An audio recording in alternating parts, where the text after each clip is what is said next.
Hello বন্ধুরা, আয়েশাজ cooking and স্টিচিংয়ে সবাইকে স্বাগত।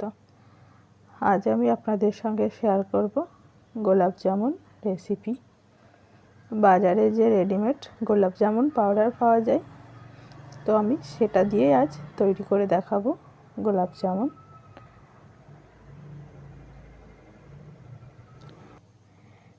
আমি এখানে 125 গ্রাম মতো গোলাপ জামুন মিক্স পাউডার নিয়েছি। তো এটার মধ্যে আর কিছু মেশানোর প্রয়োজন নেই, পানি বা দুধ দিয়ে এটাকে মেখে নিতে হবে। তো আমি এখানে 1 কাপ হালকা কুসুম গরম দুধ নিয়েছি।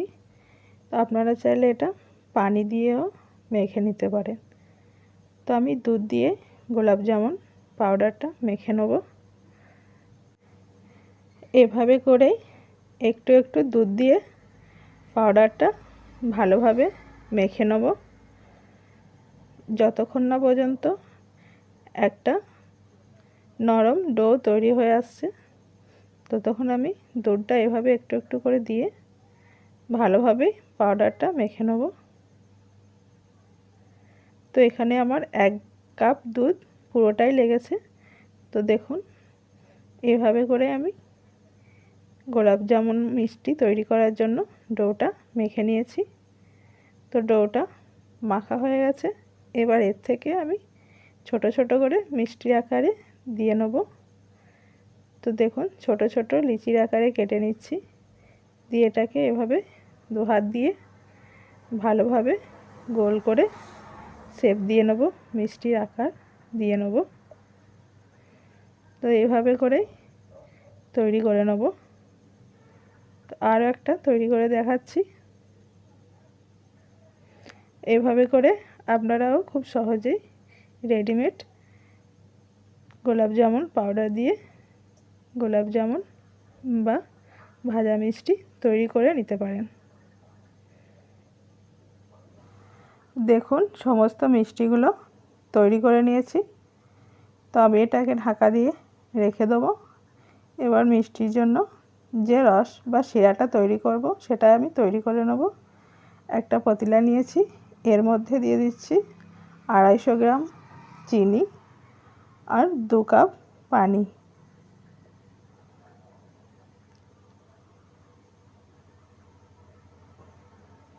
চিনি পানি দেওয়ার পরেই এর মধ্যে দিয়ে দিচ্ছি 2 থেকে 3টে এলাচ থেতো করে, দিয়ে এটাকে এভাবে নাড়তে থাকবো যতক্ষণ না পর্যন্ত রসটা ফুটে আসছে। তো এই চিনির রসটা ফুটে এসেছে। তো এটা খুব বেশিক্ষণ ফোটাবো না, 4 থেকে 5 মিনিট মতো ফুটিয়ে নিলেই হয়ে যাবে। তো এবার এর মধ্যে দিয়ে দিচ্ছি 1 চামচ লেবুর রস। লেবুর রস দেওয়ার পরে এটা ভালোভাবে নেড়ে নামিয়ে রেখে দেবো ঢাকা দিয়ে। কড়াইয়ের মধ্যে তেল দিয়ে দিয়েছি মিষ্টিগুলো ভাজার জন্য। তো তেল গরম হয়ে এসেছে। একটা মিষ্টি প্রথমে দিয়ে চেক করে দেখে নেব। তো দেখুন, মিষ্টিটা ওপরে ভেসে এসেছে। তো এবার বাকি মিষ্টিগুলোও আমি দিয়ে দেবো। তো এই সময় গ্যাসের আঁচটা মিডিয়াম ফ্লেমে রেখে দেবো। তো গ্যাসের আঁচটা মিডিয়ামে রেখেই মিষ্টিগুলো ভেজে নিতে হবে, হাই ফ্লেমে মিষ্টিগুলো ভাজা যাবে না। তো আমার এই রেসিপি যদি আপনাদের ভালো লাগে, অবশ্যই চ্যানেলটা লাইক করে সাবস্ক্রাইব করে দেওয়ার অনুরোধ রইল। মিষ্টিগুলো এভাবে ভেজে নিচ্ছি। তো দেখুন, মিষ্টিগুলো ভাজা হয়ে এসেছে। তো মিষ্টিগুলো এবার উঠিয়ে নেব।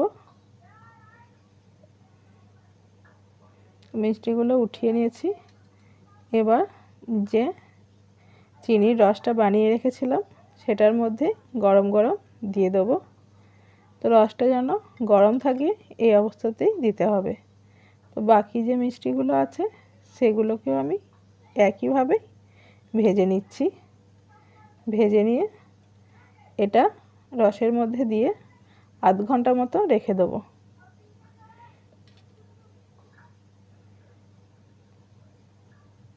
তো আধ ঘন্টা পরে দেখাচ্ছি। দেখুন, মিষ্টিগুলো রসগুলো টেনে নিয়েছে, অনেকটাই মিষ্টিগুলো বড় বড় হয়ে এসছে।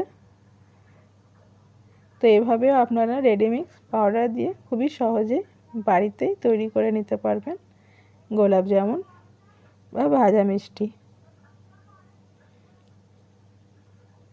তো দেখুন আমি এটা কেটে দেখাচ্ছি, এটা ভিতর থেকেও কতটা নরম হয়ে এসছে দেখুন।